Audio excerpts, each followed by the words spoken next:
Good afternoon, everybody. Thanks for joining us today. This is the Aspen City Council work session for May 20th, 2024. Tonight on our agenda, we have two items, board and commission appointment interviews. And tonight we just have one board, that is the local licensing authority. And then after that, we have some tobacco tax discussions. So we'll start right away with, we're going to just go ahead and get the interview out of the way. John is here with us. So John, if you want to come up to the front table, and those mics look like they're on.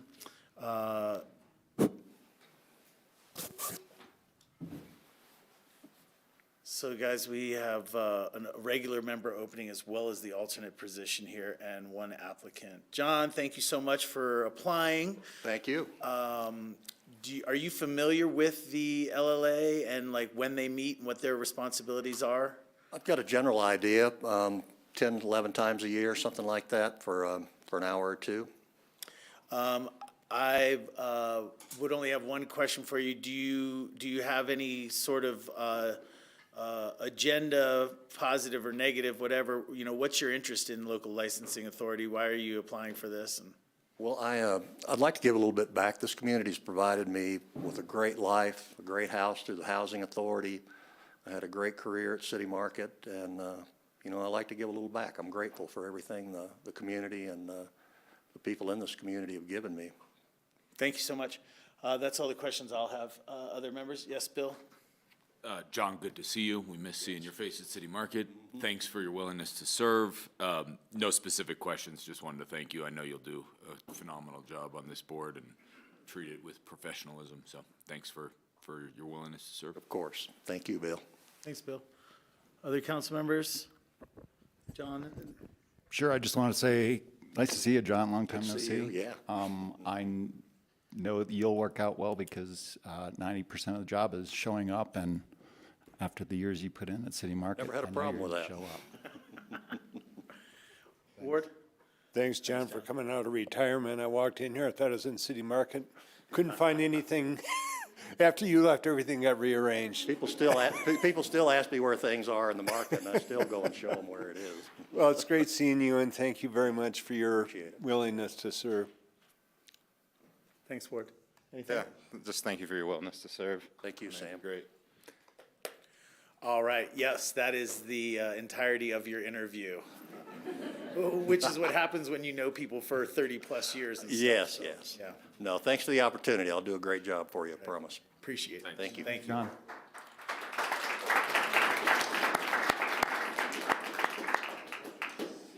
That is a first. Applause for a board it's interview. true. Yeah, well done there. I thought it was a standing ovation for us. Just kidding. Yes. Yeah, whatever works, right? Can I be that quick as well, please? All right.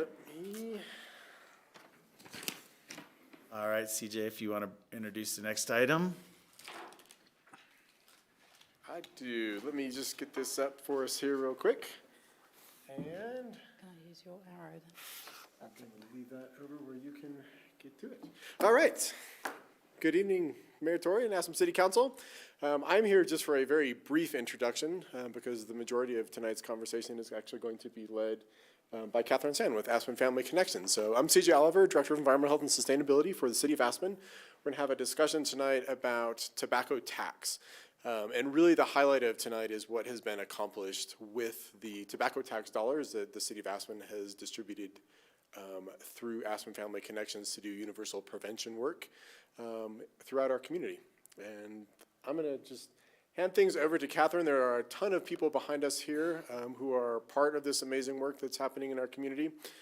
Catherine's really going to highlight a few things, some of the great work that's happened to date, things that are underway right now, and then also looking to the future, kind of what the next phase of this work looks like, and Aspen Family Connections plans to work to secure additional funding and continue to grow this really important work in our community. So with that, I'm going to actually hand this over to Catherine for her discussion. Bill? Please feel free to shoot questions my way about background and financials. Pete is also here for financials. And Bill. Thanks. I have a bit of an off-topic question before we get into Catherine's, and I don't want to diverge from her focus. CJ, I don't know if you're aware, but we've had a few public comments recently about issues with enforcement of smoking and vaping inside of buildings in Aspen lately, and signage regarding that. Yes. So I guess my question would be, if Catherine gets everything she needs and asks for, if that's part of tonight's work session, will we have some, which I expect to be very little, necessary funds to help on the work to improve on the indoor vaping and smoking? Definitely. Great. Yeah, we'll have a couple of things that we'll be bringing to council in the near future. One of them is an update to our air quality code to kind of more concretely state what our obligations, responsibilities, and regulations are. Right now, we're sort of operating under two, not opposing codes, but some with some differences in what they require. But yes, this is something we'll be able to get on top of without really any additional funding. We should be able to handle that work with existing staff. We just need some clear direction on procedures. Perfect, thanks. You bet. Okay. All right, well, I'll get going. First of all, hello, thank you. I think people know me. I'm Catherine Sand, and I'm the Director of Aspen Family Connections, which is the school-based family resource center in the Aspen School District. We serve families and children in Pitkin County, throughout Pitkin County, whether they're in school or not, actually. It's nice to see you all, and thank you very much for the invitation to attend this work session and talk about what we've been up to in our prevention project, which is what we've spent a significant amount of the city's tobacco tax funding on in the last 3 to 4 years. I'm not going to read through all my slides word for word, but you'll see, you'll follow along with me as I go. When we started our conversations, and when I say we, that was me and CJ and Sarah, started our conversations back in 2020 about the funding and what we might do with it as a community. I think none of us exactly knew what we were dealing with. I'll be absolutely honest with you. You know, we knew that there was a problem of youth substance use and mental health. We knew that from our schools. We knew that from surveys over the years. We knew that we had appropriate funding to potentially apply to it, which is why Sarah came to me to talk about this. And we knew, I believed anyway, I knew very strongly that we had the collective will to do something about it. But exactly what it was at that point, we didn't really know. And then we had a pandemic. So, of course, that threw kind of a spanner in the works of our efforts for a good year or so. But in 2021, we picked up. And we have brought together partners. And as you see, I never go anywhere without loads and loads of them. Because this is not, believe it or not, the Aspen Family Connections project. It's not the Aspen School District project. And it's certainly not the Catherine Sand project. This is a collective project and has been from the word go. And it really only has value and meaning and momentum if it is that, right? This is something for our community. I also kind of want to use this minute to interject a kind of interesting fact that I found out only recently. We have a bit of history, as in England we say we have a bit of previous on this subject. Aspen, I found out, was the first city in the US to ban smoking in restaurants in 1985. And that's not a small thing, and we can pat ourselves on the back for that. So for all the things that we say about Aspen, there's always been this desire to try and support mind, body, spirit, health, well-being, all those good things among our locals and our visitors. I know that's one of your aims as a council. So it was far-sighted, and I think that conversation was an ambitious one. I will move on. So here's what we're going to talk about in this session. We will discuss, I'm going to recap you briefly on what we've done since 2021 and our start, which was after the pandemic. I'll talk to you about some results and things that we're seeing, and also what we think phase 2 needs to look like and will look like. Okay, I'm going to recap by just reminding us all, what do we mean when we talk about prevention? And I sort of thought about this, and there are lots of articles and academic journals and things you can, but essentially it's all those things you do to prevent things from going badly in the future. And I equate it to health, as I say. You know, if you want to avoid cancer or Alzheimer's disease or heart disease or anything, there isn't a single thing you do, right? There's a range of measures. And that's really what prevention is. I think I liken it to a sort of web, right? It's a net of initiatives. And those initiatives are like things that individuals can do. So in terms of substance prevention, that would be things like how you conduct yourself in your home, how you talk to your kids, what you do, what those children are doing, what your children are doing in their spare time, how are they growing as people and as students and community members. Then there are things that you can do at the community level too. So you look at your social norms, you look at your policies, to your point, vaping in public places, and providing education and information at community level. So all of those things are prevention. I don't think one single one of those things is going to be the thing that makes a difference as a whole, but they might to a person or a family. So this is the approach, and it's a very well established approach.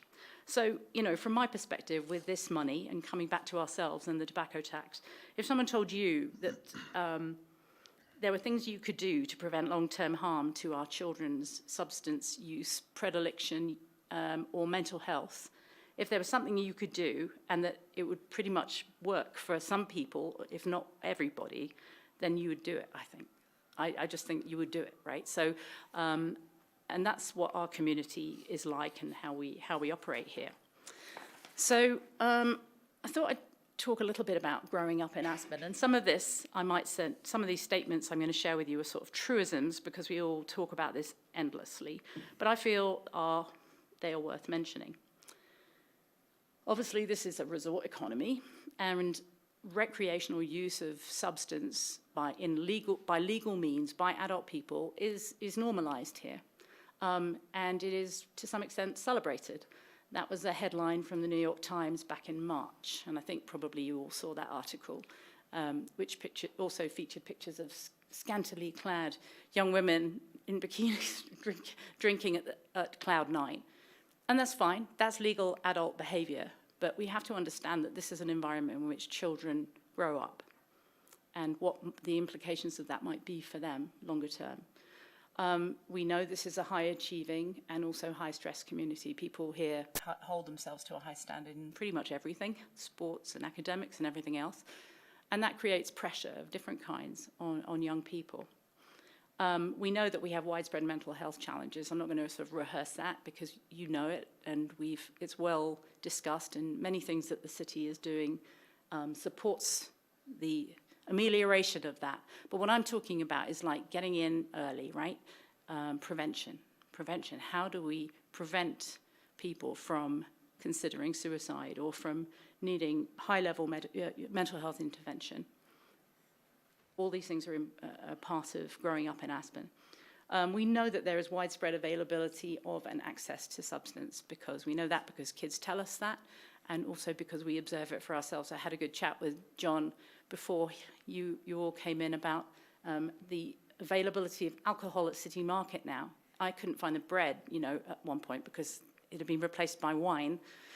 And it's easy to get hold of, and everyone knows that. And, of course, it's used widely in the community. It's available. We know that this is one of those, again, a sort of kind of truism, this is a permissive environment.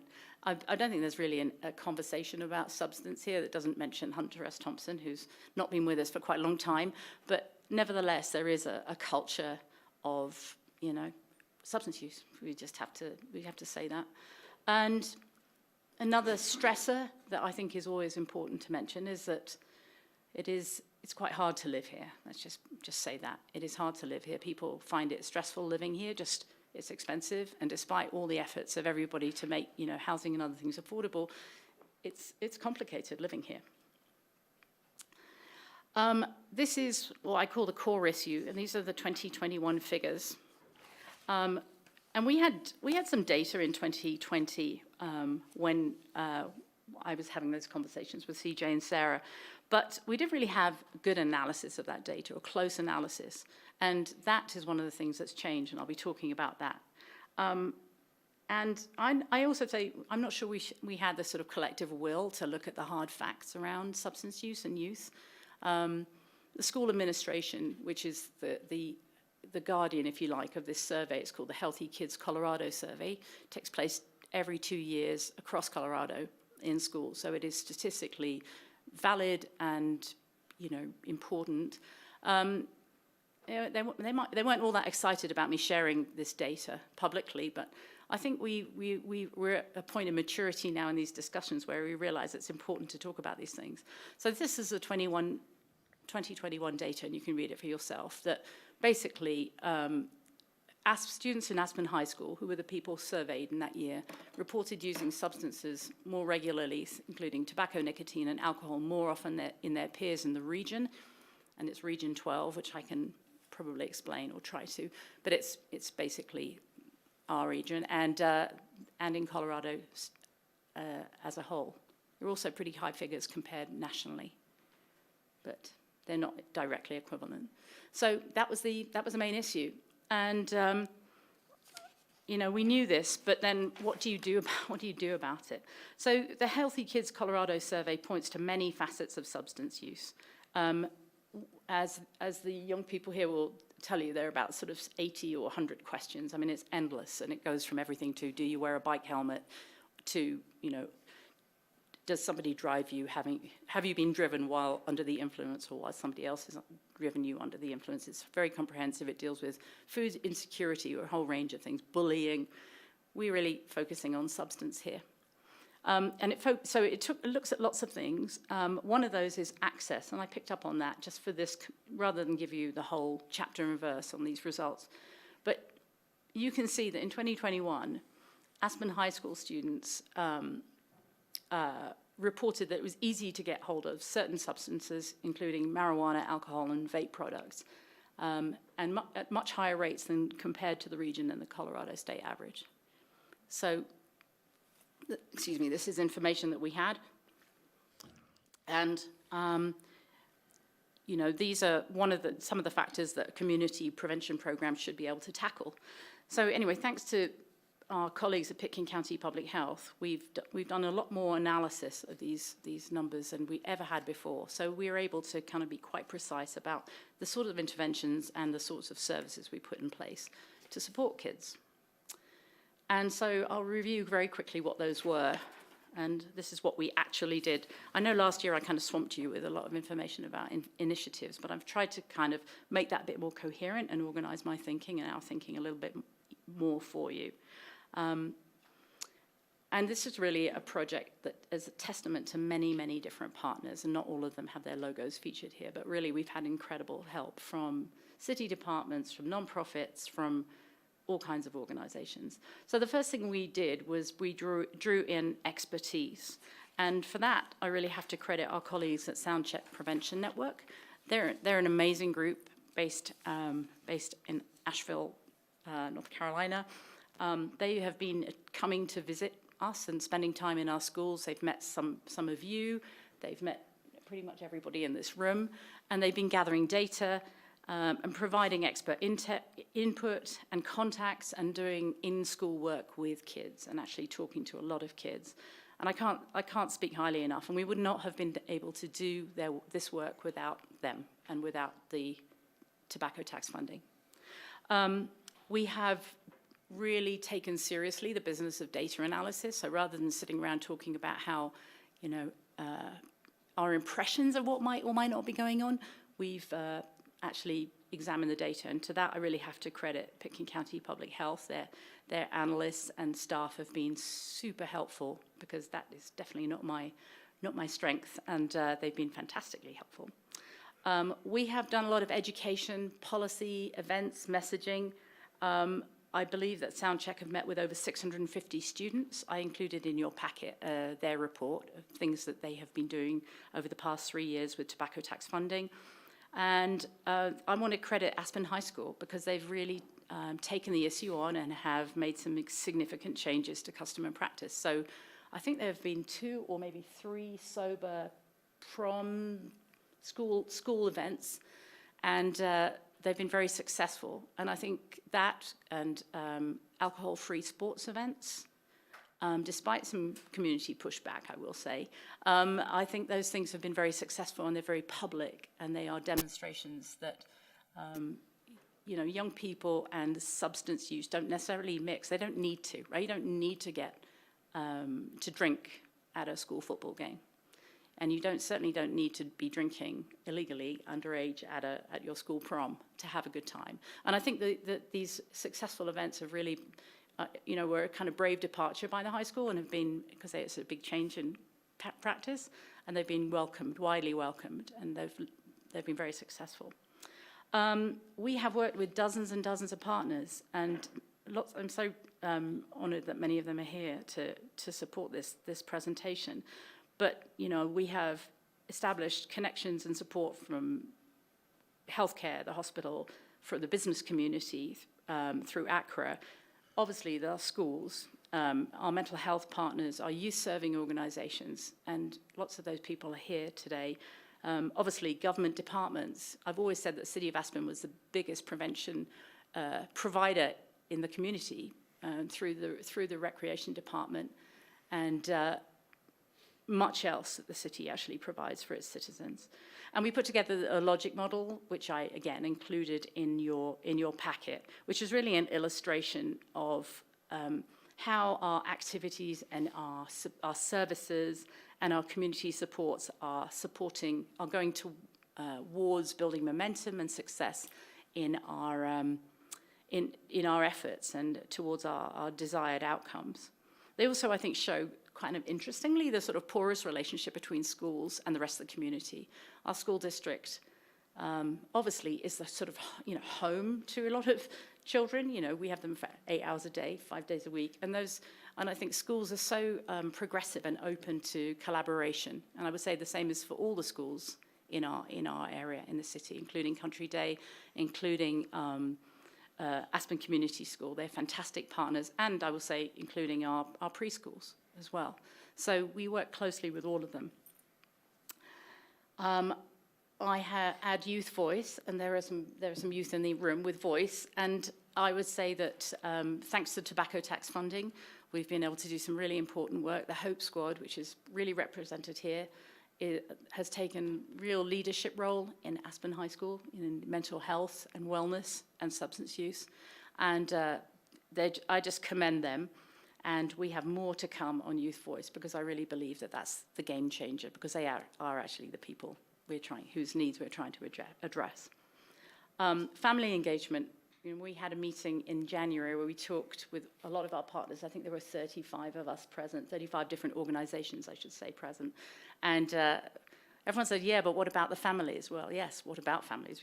We have some work to do, because we know that families' attitudes towards substance, vary, but they're also decisive, I think, or at least highly influential in determining their children's choices, their happiness level, their comfort, their ability to be effective in the world, all those things that contribute to mental health, substance use disorder, all those things that we're talking about.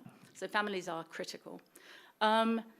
We used the tobacco tax funding and hired two admirable people who are sitting behind me, actually, Maria and Renee, who have done an unbelievable amount of work. They're prevention specialist staff. They have reached out to all parts of the community, but really focused on working with teens and working in early childhood. We identified those as kind of key areas for contact and education and involvement. And they've generated a ton of fantastic activity, including school clubs and the Aspen Kids Guide, and also lots of ways of making families and kids more effective, more secure, better able to take and make good decisions on behalf of their health, and that's really what this is all about. So they've been invaluable, and we wouldn't have been able to have them without the City of Aspen's tobacco tax. And finally, we have put funding into some other programs in the community, because rather than reinvent the wheel, we recognize that there's loads of people doing great work. And I single out the Connect program, which is at the Aspen Elementary School, which is a social emotional program, which has been incredibly valuable. And the Aspen Youth Center, and Michaela's here, they are a critical partner in terms of the well-being of young people in this community. And as I said, the Hope Squad at the Aspen High School, they've really taken that and run with it, and I think this is their second year. Right? So all of that to say, that's a lot. That's what we've been doing for 3 years. And now here, let's talk a little bit about progress. What do we know? So the Healthy Kids Colorado survey was repeated last October, and we got our results actually really quickly. And things are moving. It's actually very exciting. I mean, I wish, I could take personal credit for all of that, but no, I think this is about the fact that as a community, we are talking about these issues, we're amplifying them in a range of different ways, and we are seeing some developments, and I'll talk quickly about those. As you can see, there have been extensive changes in between 2021, which is the blue line, and 2023, which is a red line, around smoking and vape products.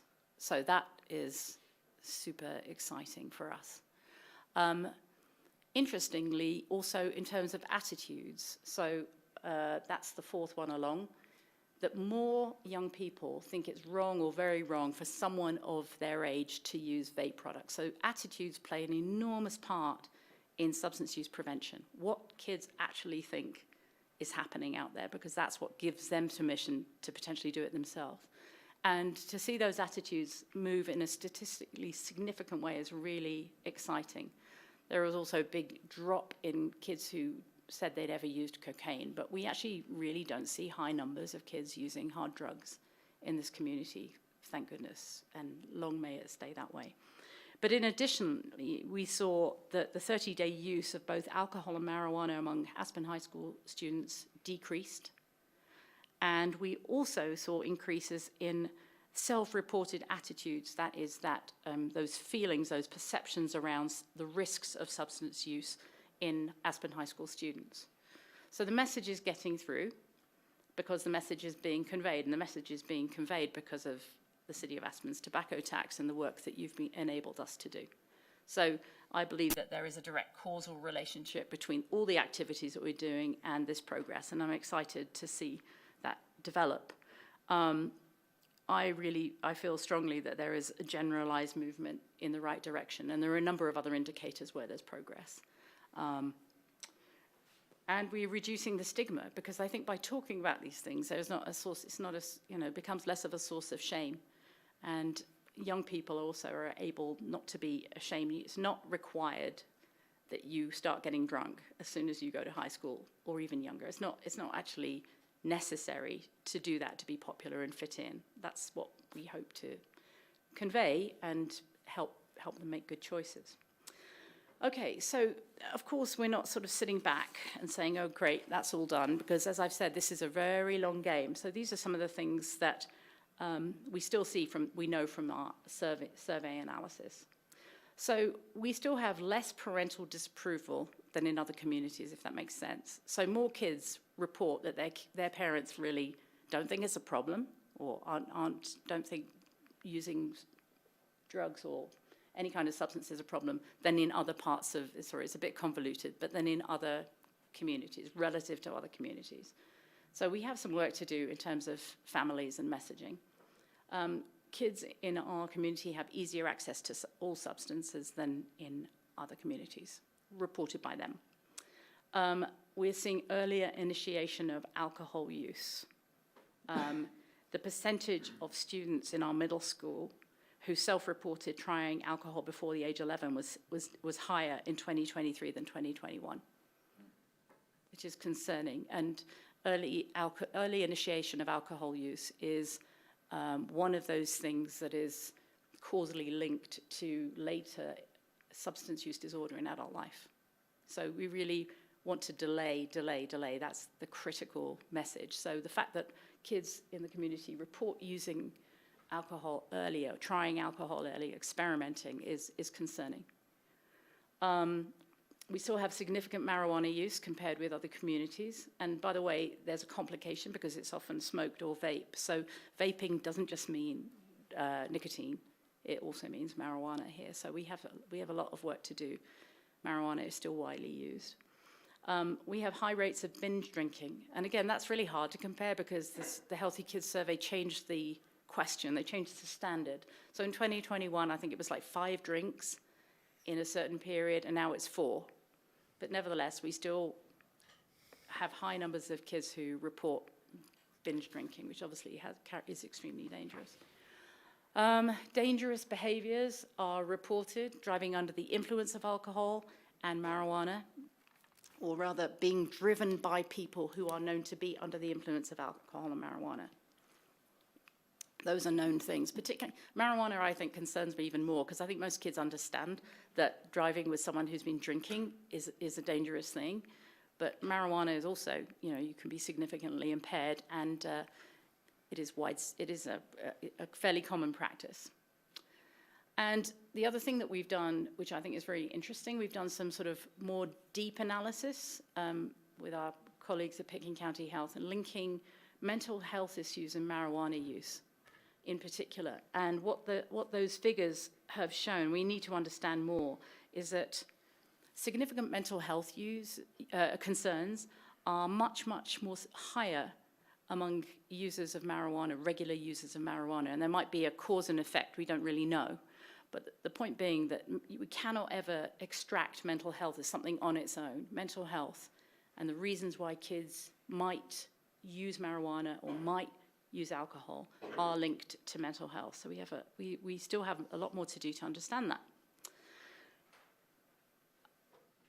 Okay, where's my next page? Okay, I put some quotes in, because I thought one of the things that Soundcheck have done, they go into classrooms and talk to kids, and I thought I'd give you a few of those, because it's just kind of interesting. And these are just absolutely verbatim quotes that children have said to our substance specialists from Soundcheck in classrooms. And I'm not going to read them to you, because you can read them yourselves. This is very common. There are a large number of kids, and we can say this from the perspective of Aspen Family Connections, there are very few families, or rather I should say a lot of families, come into us with all kinds of issues who have in their backgrounds some element of substance use disorder, whether it's a parent, someone close to the family. This is something our community is very much struggling with, our adult community, and kids know about that, and they live in that world. I thought this was a very interesting one. Alcohol is so kind of commonly, so taken so much for granted here. Fake IDs, you can get them online, so it's very easy to get a fake ID and use it. We have lots of kids who come here from other places, so it's interesting to get their perspectives. And we've had a lot of comments along these lines from kids who didn't actually, attend school here from birth. And these were all collected. These are comments, just a few from the last year. But I think they're quite powerful and a bit sad, really. And I think kids are really unfiltered, and that's sometimes good to hear. That's why youth voice is very important. Okay, so what's next? What are we going to do next? Well, there's still a lot more to do, and I think you probably can guess where I'm going with this. I'm highly conscious that when we started this project and started talking about prevention, it was a kind of leap in the dark, a pretty thoughtful leap, but we didn't really know. But now we know. Now we really know, so there's no excuse not to deal with this. We know more. We've started a lot of things, and we need to see them through. And I think the next phase, as I'll go through it, really includes some elements that I believe that council members would be looking for, that the city would be looking for, that taxpayers would be looking for, to sort of introduce a bit more structure and a bit more oversight and a bit more strategic direction into the use of these funds. And I hope that you'll agree with me.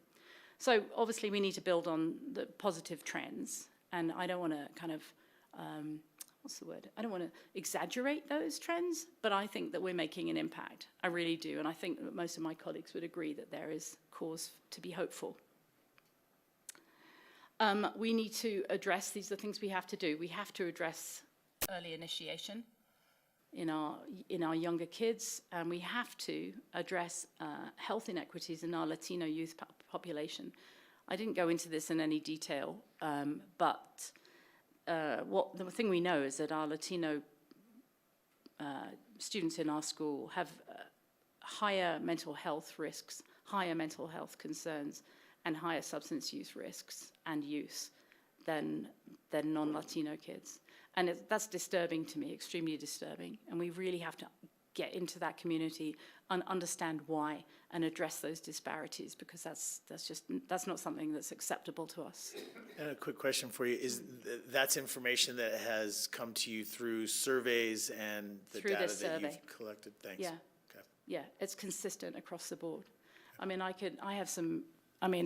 don't want this is not the story of the day, but I mean, when I look at it, I'll talk about suicide because that's the big question.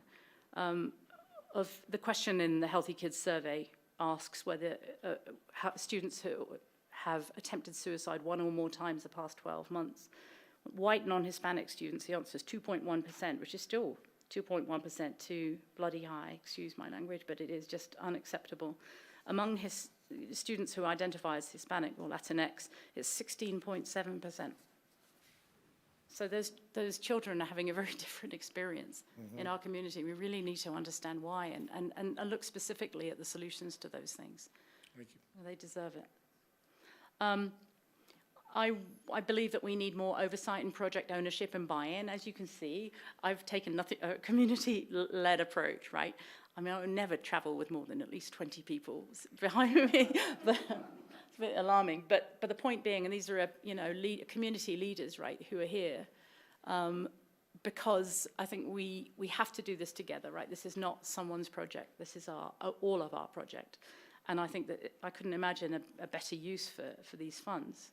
I think we need to use youth voice.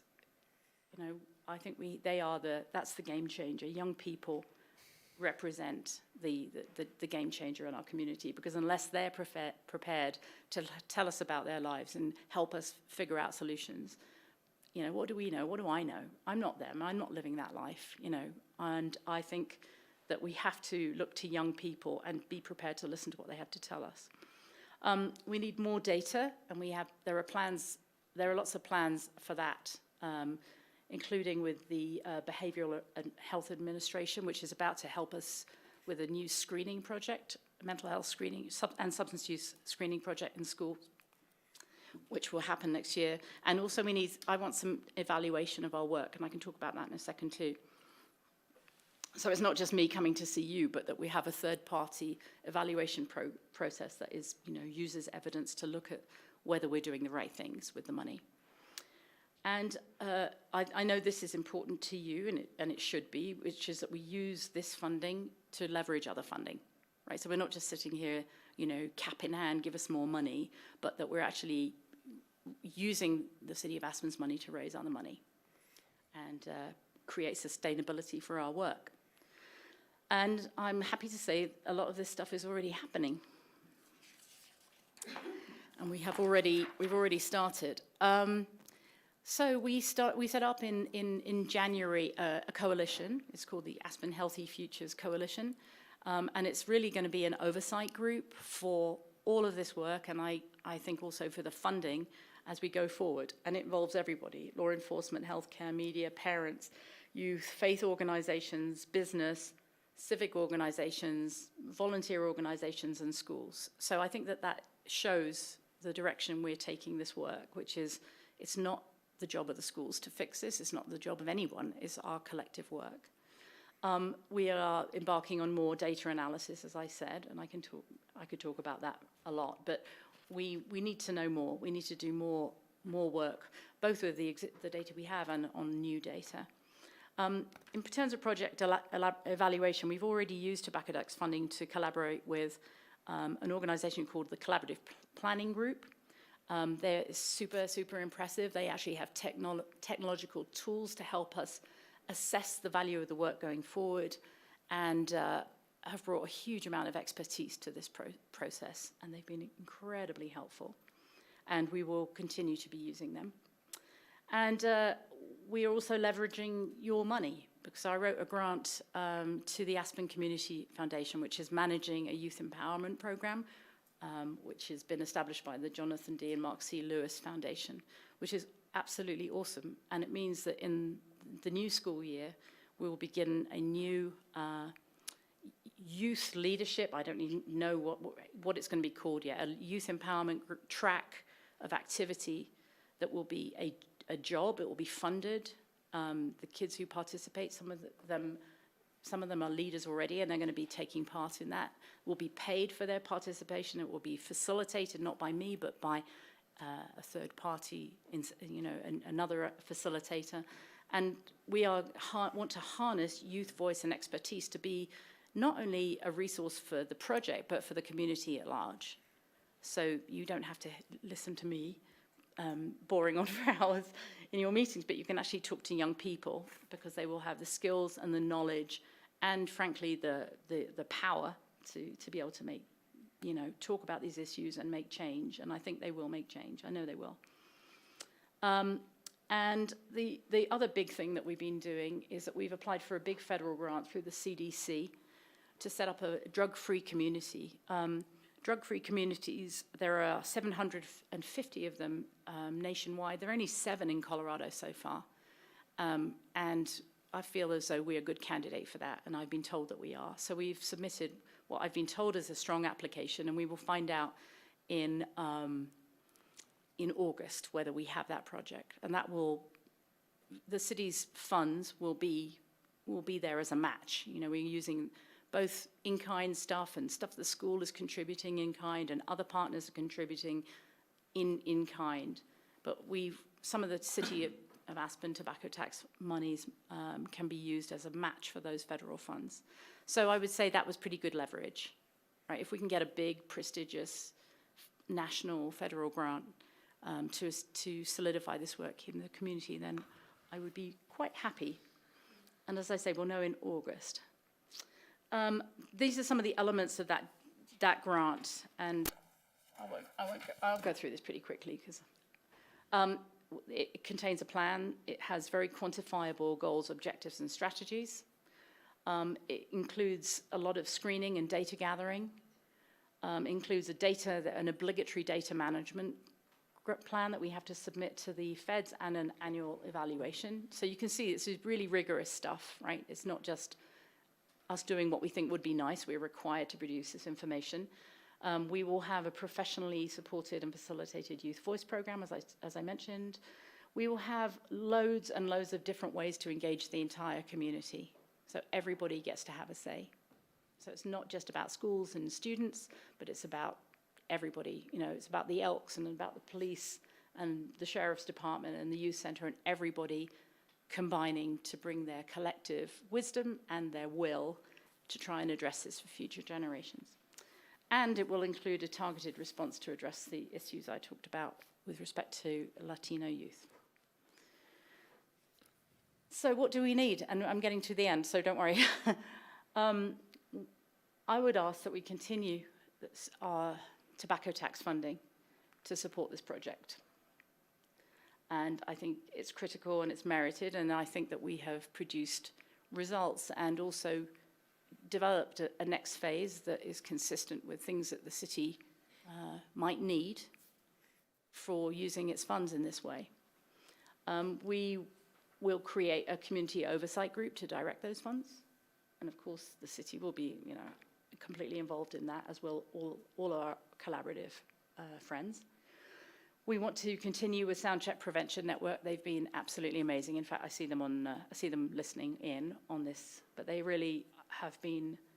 They're so smart and they're so expert. And I commend their report to you, which I enclosed in your packet. It's really an interesting read. We need youth voice and engagement. We want to continue supporting the other youth projects that are part of the program. And we want to continue having city funding so we can leverage other funding to bring to the larger project.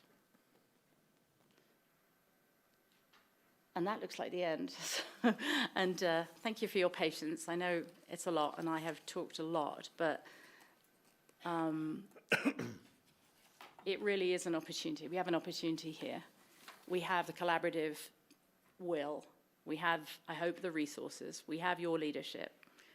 So we want to continue. Thank you. Thank you so much for that. Thanks. Council members, I just want to let you know, this is not necessarily a decision. Obviously, this is work session, so this comes back to us in regular meetings. It is associated with our budget allocation, so we will formalize and do any action around this in the future at a regular meeting. Today, really just a nod of support for continuing the partnership in some degree. It doesn't need to be about voting yes or no on the request, which is $250,000 per year, minus the 2% administration fee to come out of the tobacco tax funds. On top of that, council members, as you noticed in your memo, there is a existing fund balance in there of over $700,000. We take in about 300,000 plus, give or take, on an annual basis. So we have, I would suggest that we have a larger conversation around that other monies. And I'll ask you towards the end of this as we go through comments if you support coming back to a work session so that we can discuss that. In some of our grant process this past year, I think a lot of us recognized that we wanted to get some more monies to some of the grant process, and perhaps there's an avenue here. So those questions will come back to us. Now is an opportunity for you to ask any questions, add any input or whatever. I actually would like to hear from a couple people that are in the audience, just because this is about community. I would love to have their input as well. I have maybe one request. I would love to see some financials. I would love to see Aspen Family Connections, the monies that you get either from this source or what, how are you spending them? For example, I assume that sound check programs cost us money to engage them. And so I think that would be helpful for us to know how you are actually spending those dollars. What does it take to get certain things done? And that kind of thing. So my request would be that we get some opportunity to see how the funds, where they actually get spent. Definitely, and I think that would be useful for your next session when you talk about these things. It's very simple, and I can absolutely do that.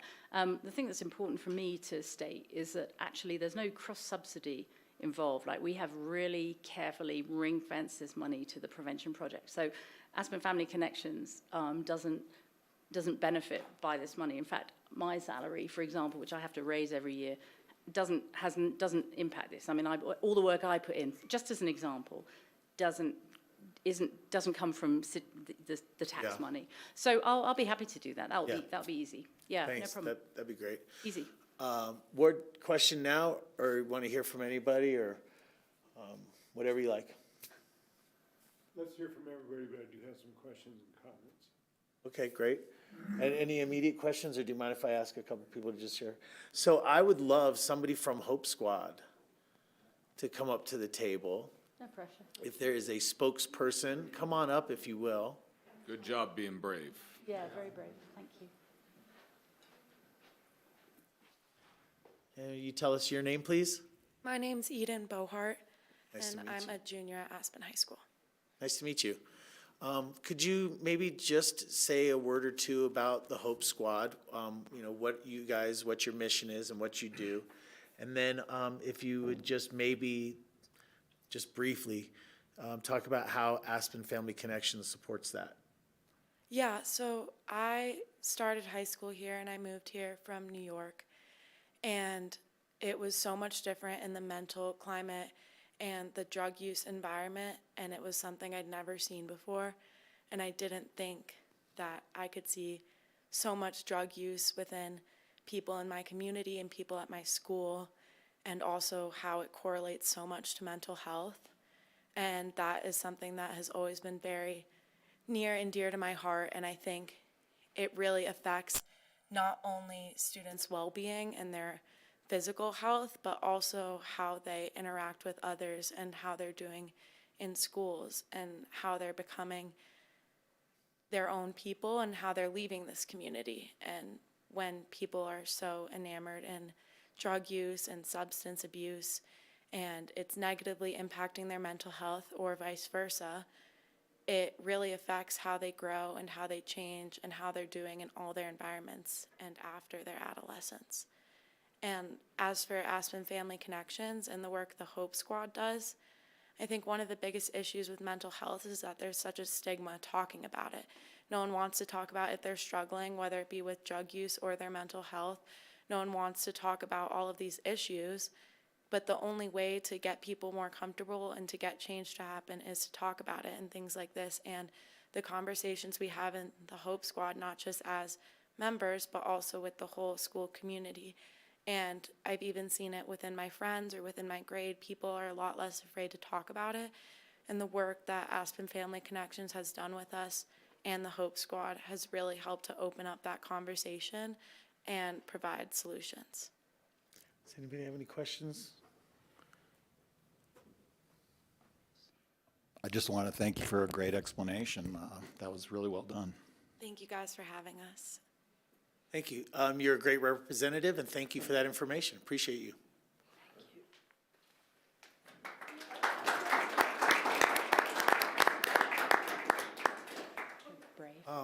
The next two that I would just even ask for some input would be our sheriff and maybe our new superintendent.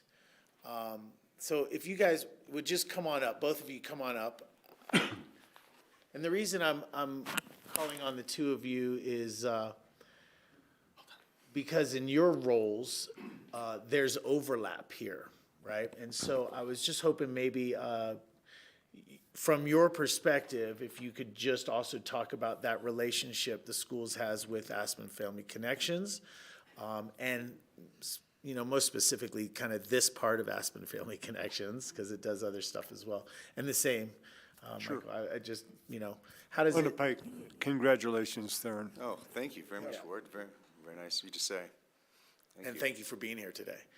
So yeah, just brief statements about, I guess my kind of question is, and leading question it will be, but I don't really know anybody else that's kind of doing this work in this space.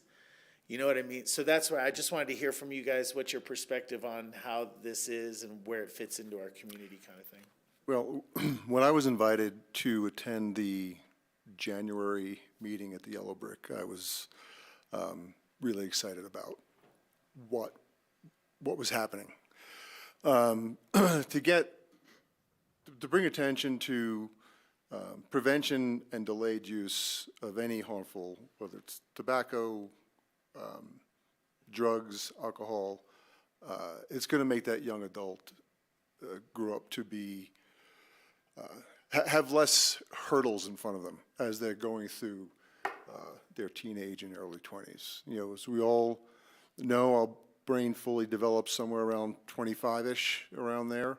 And if we can just delay or prevent completely the use of substances to high school, junior high, high school, and young adults, I think that's just a super mission.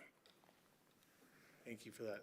Theron, any words? I just got to say, and just compliment AFC with the work that they've done to thread together so many of the agencies that we have in Aspen. It's absolutely astounding. I know, I totally agree and concur with what our sheriff has said about prevention. I think all of us can agree that that is the ideal state of this, but I don't think there's any organization that's better suited that has already done the legwork of bringing together all these community organizations to make that work. So much of this is iterative, and Catherine really started with nothing, has created a blueprint that I think that works and can change and be malleable and adapt to the kinds of things that we're going to do. And I think what's really incredible is just some of the courage that we've had from some of our students to step forward and do this work with their peers.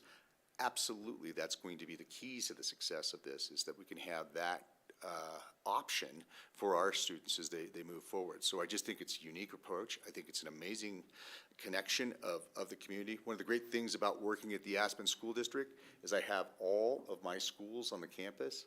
The great thing about the AFC is that she has all of the community partners working together in community organizations. So I just think that with a community organization model. So I just think those are going to be the things that we have an advantage over. other communities because of our ability to cooperate, and we've already got it in place. If it ain't broke. Thank you so much. Thank you. I just want to add that, Yep. Chief Ferber and I were talking back there, and I think the most courageous person in this room is Catherine, putting up some of those statistics that we don't, we've lived them, and we've turned, not all of us, but, people, the community has turned a blind eye to some of those statistics, and they're really important, they're real. I deal with them, Chief Ferber, Assistant Chief, we deal with them every day, so, thank you. Thank you, guys. Appreciate the input. Thank you very much, of course. All right, so questions or comments at this time? I'll start with Ward. Yeah, I have several. First of all, Catherine, I can't pass up an opportunity to thank you for bringing for all that you do, but for recognizing the Connect program, the social, emotional, ethical, mind-up curriculum that's offered to the elementary school. And I have to mention that my wife is the co-executive director and founder of that program, and I'm honored to serve on that board, and it's really appreciated that you recognize the value of that. I think this is a great example of what a tax should do, where it comes from, some negative health behaviors, and how it's used to mitigate those behaviors, so that it's a prime example of what a tax should do. I had a couple of questions. One under youth values is, are the youth getting compensated for their leadership positions? That's the plan, yeah. We will. We have a meaningful budget, and they'll be paid. It'll be a job. Okay. I noticed that there have been $350,000 in capital that has been contributed, and I would like you to draw the nexus, the connection on how that money, those funds are being spent to advance the tax question in 2017 that passed with 75% of the electorate, that it was to be used for specific for purposes of financing health and human services, tobacco-related health issues, and addiction and substance abuse education and mitigation. So to draw the connection between how that $350,000 in capital is associated with the intent of the ballot issue. Well, I would suggest that was my presentation. I mean, in the slide where I can go back to it, I can actually easily go back to it. What I try to, sorry, this is a bit, I can't do this quickly, so I'm sure there's a better way of doing this. Sorry. Okay, here we go. I would say this is where the money has been spent, right? It's been spent, as Tori pointed out, on expertise from outside, which is, we don't have substance prevention and recovery specialists in our community who could do this kind of work. And so SoundCheck, which has been a significant part of the expenditure, work in schools, public schools, private schools, many private schools, all over the country. So they're very well placed to support the effort. So I would say that. I would also say the 2 staff members who we hired and hope to continue employing to do this work are really focused their work on prevention. So they're not really doing the day-to-day work of Aspen Family Connections, which is meeting with families. They have been establishing the foundations of collaboration that are necessary to enact the spirit and the aims of the tax as outlined by you. I would say those are the main financial asks. In addition, we've put money into a bunch of other people's programs. Does that answer your question? I want to make sure that I'm really understanding it. I know that Response got some of that funding, and Lift Up, and so that the services that both Lift Up and Response provide to the community, how those contributions to those capital projects directly benefit, like substance abuse is the cause of, I think that's, okay, I understand, Ward. Sorry, when you referred to the capital, I was confused what you were talking about, but Pete can explain what that Stay is there, better than Pete. me. Yeah, so the council has actually directed the tobacco tax resources to multiple efforts across the community. Obviously, about 50% of that has been going to Aspen Family Connections as one of the largest arrangements that we've made so far with the funds. But some of the other efforts, which include giving out money to Health and Human Services grants to expand those programs, and then, like you said, Ward, some of the capital contributions that we've made largely to response are kind of related to, again, those safety net programs around mental health, and that's an allowable use under the ballot question. So the council has made a decision to kind of direct some funds to those other efforts as well as to Aspen Family Connections for the programs that were being discussed tonight. yeah, the connection I wanted to make, and it's like, we'll be having a subject coming to us next Tuesday about early childhood education and providing a space for that without putting a capital expenditure out to have a space for those programs that benefit the community. Those services can't be delivered, and the community benefit isn't realized. So this money to response and to lift up is, I think, money well spent. But if you just look at a capital expenditure, it doesn't really make that connection between a physical building, capital expenditure, and how it really benefits the community because of the programs that Response and Lift Up provide the community.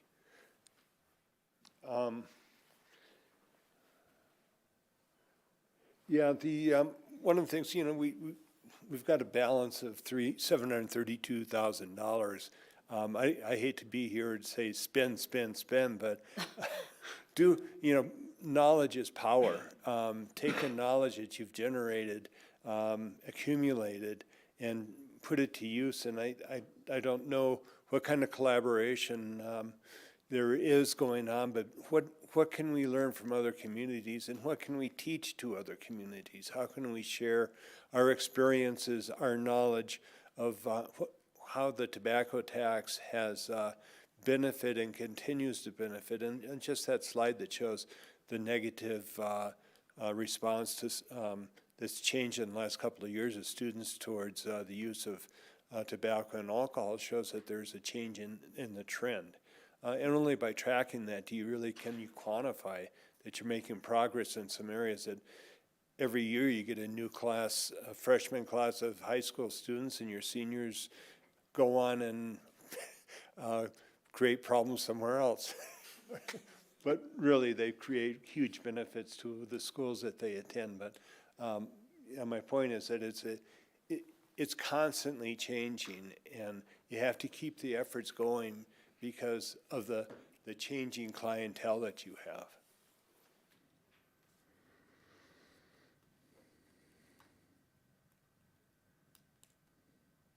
Yeah, I think that's,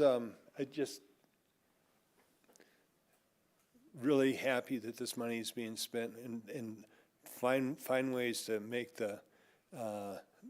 put the programs on the road and to spend that money and to the benefit not only of the kids here, the Latino community that seems to be in so much need. Do what you can to spend the money and I'll turn the faucet open and keep the money coming. Thank you, Catherine. Thanks. CJ, Pete. Bill? Thanks. Firstly, thank you all so much for this work that you're doing for the community. I'm deeply appreciative, and I'm appreciative of learning how necessary it is. Some of those statistics are shocking. I am curious to understand what sort of data exists, and I'm sure there is some, about what the real direct causations are for long-term substance abuse and mental health issues. What are the causations? What are the signs early? And are we tackling those appropriately, which I'm sure we are. And the reason I ask it is because I don't actually think that a don't do drugs message does anything. Like you know, it's like the farce of a war on drugs. I think it's, it really maybe even causes more harm than good. That's my personal belief. So like, what can we do to intervene in the specific things that are linked with long-term issues? Because I think, you know, teens are going to experiment, discover, learn things the hard way. But there's a difference between doing that and troublesome behaviors, right? Or behaviors that lead to long-term harm to themselves and others. So I guess I don't really need the full answer tonight, but I just want to make sure that we are really intervening and impacting those specific things rather than just saying don't do drugs. 100%. And I think what you say is your personal feeling is generally supported by, you know, those approaches are sort of dated. And I'll say right now, I mean, you said you don't want the full chapter and verse. Well, I can't provide that anyway because I'm not a prevention specialist, but I'll get you, oh, trust me, Bill, I'll get you plenty of reading material. But there is plenty of evidence to link a number of things we've talked about to, you know, things that will happen to you later in life, and also address, you know, how we mitigate those things. And I think we've talked a bit about some of those things today. You know, some of those really, I don't want to say they sound, I don't want to say trivial, but some of those things that we talk about, creating connection, avoiding social isolation, giving kids a sense of purpose and engagement, providing activities, a youth center. You know, I mean, there are so many facets, a program of social emotional learning to help kids self-regulate. All of these things, the social emotional work and that's done in schools, the mental health funding that's put into schools and in the community, all of these things address later success. And I think one of the key things, and I keep going back to it, is involving young people in the trajectory of their own lives, right? Because we're so full of narratives and opinions, right? Because we think we know everything. But actually, they're the people experiencing it. They're the ones who are dealing with technology, which, as far as I'm aware, was not something that was around when we were kids, right? So there are all kinds of new influences and fears and stressors and things that might influence choices. So the more that we can create security, well-being, and a different kind of narrative of what it means to grow up here and be valued and have your voice be valued, I think that that's important. You know, I just over years of working at Aspen Family Connections, when I see real change taking place in families and for kids, it's when the kids are involved in it. It absolutely makes a difference. And we rarely stop long enough to say, well, actually, you know, what do you think? But I think you heard for yourselves how powerful it is when a young person articulates what their life is like. And I only see strength in that. And I know it's something that Tori and I have talked about for years, is having just not even related to substance use, but youth voice and anything that concerns young people is very important. So I'll be happy to give you more information. But you're right, it's a kind of nexus of many issues. And some of those are specific to families, and some of those are things that communities can do to change the environment. Great. So keep up the great work on that. Thank you. And I guess if there are specific things that are coming out of that learning that are perhaps bigger, this goes along with what Ward was saying, perhaps bigger than this source of funding or the other resources available. You know, you mentioned the youth center, you mentioned some other things.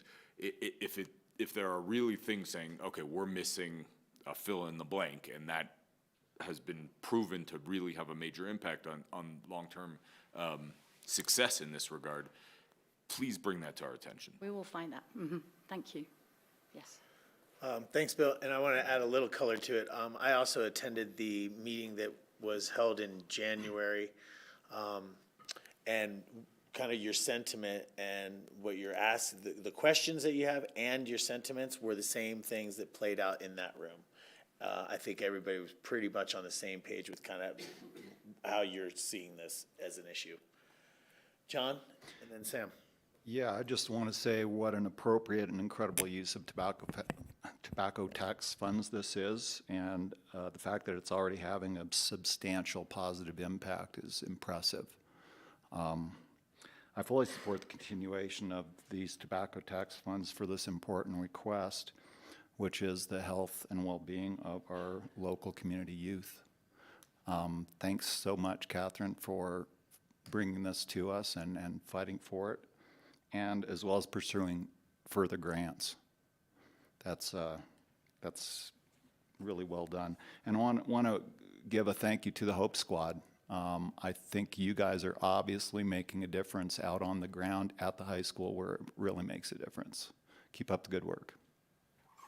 Thank you, John. Sam.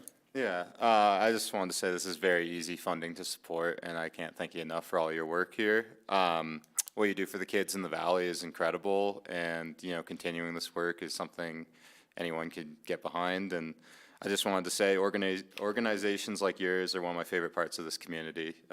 You see all the different organizations come together to fight for a common goal like this, and it's just really heartwarming. So thank you. Thank you, Sam. Yeah, a couple of quick comments from me. I also just want to lend my full support to members of the Hope Squad. Extremely proud of you. You know, and when you're a youth leader, sometimes it's challenging. It can be tough. Just know that you have a lot of support behind you, people that believe in the work that you are doing, and you know, carry forward with a positive attitude because it's the right thing to do. So thank you guys very much. I mean, you see Bill nodding his head. I mean, we support what you guys are standing up for. We believe in that in our community. So thank you guys so much. With that, you've heard that there is support for this relationship. There's support for continuing at some level. A couple of requests for some more information and some input there. But then the last thing that I think we need to kind of do tonight is, Council, I do need to ask you if you support a future work session on discussing the available fund balance as well as maybe ongoing usage of the tobacco tax fund. Yes. Yes, yes. I feel like I want to know what the need is, and I don't think I know what it is yet. I don't feel it in my gut, or I haven't heard it from others. So I'd be happy to entertain information, but I don't have anything to contribute in a work session yet, so I'm not ready for one on that. Well, and it might actually be that. It might be bringing that information to you so that you would know more about the lay of the land. Because you're absolutely, and I'm not suggesting that we'll get to a work session and then be like, okay, here's what we're gonna do, but just learning about it. And then the biggest reason, I guess, is, I mean, it's available funds for our community's health and stuff. So, you know, we are the only body that can direct or distribute, so. Ward, supportive of a work session? Yeah, as long as in that work session that we explore things that we haven't done and other programs that might be beneficial where we could direct some of these funds. So it is a information gathering, you know, like Bill mentions, how do people, the number of things that cause somebody to be addicted. Some of it's chemicals, some of it is just you're predisposed to be an alcoholic, or you get addicted, or you die from fentanyl and the drugs that you got off the street. So what we can do, if there are ways that we can help prevent or mitigate that, to be brought forward at a work session, I would be supportive of that. Thank you for that. Mr. Mayor, for clarification, would that discussion be around kind of that sitting fund balance beyond this? Is this for the totality of the dollars? How do you want us to approach that? I think we need some long-range planning for this as well. I understand that we don't know really the direction that the amount of these tax dollars will go in the future. But if we are considering an allocation of $250,000 a year, that leaves us something. Yeah. But so, yes, I do think the majority of the conversation is around the existing fund balance. But I mean, I see that playing out with a strategic plan. As Bill and Ward were just saying, we don't know, we haven't done as a group an overview of kind of our effectiveness at distributing not just these monies, but our health and human services dollars as well. So I think the conversation is just really about council being an effective body when it comes to distributing the funds that are available to us, whatever approach that is. Sam? Yeah, to that point, I was wondering, could this conversation be a part of the larger conversation of our grant funding and like when we talk about that as well? Because this is limited to the health and human services, it would be limited to the health and human services. Yeah, grant- yeah, grant but funding. like for the whole conversation, I know we're probably gonna have a work session on all of that at some point. I just think this would be a good part of that. The HHS part should be a part of this. Yeah. Because I think that these tobacco tax dollars could be utilized in our grant process. If it serves the purpose that's outlined. Right? So anyway, yeah, Yeah. okay. Mr. Mayor, I believe I heard that a majority of council is supportive of coming back with a resolution to extend Aspen Family Connections funding, and so we're then just talking about the Delta. So that staff could bring that back before the work session happened, or do you? I think so. I, for myself, would tell you that the information that I was requesting about how the money is spent informs those decisions for me. I'm very comfortable with what will be presented, but I like to see that stuff, so I would like to see that financial information. But currently, yes, there is support. When you do that, I don't know the timing of when I was it. just going to say that the current agreement will have funding through September, I believe. So we do have some time to continue to work and maybe collect some information and bring it back to you, either through an info memo or otherwise if we need to. So if it's, if Diane, if you're talking about bringing it back to us at the end of the summer, I think you could probably do that. We'd probably have any more information that we might want, but it doesn't have to wait till budget. If the term of this is through September, then yes, this council is prepared to see this come back to us prior to the end of this contract term. Great, thank you. Any other clarifying questions? All right. Thank you to everybody that came this evening. We appreciate you being here. And thank you to GrassRoots, as always. Thanks, Pete. We will see you soon. Thank you very much.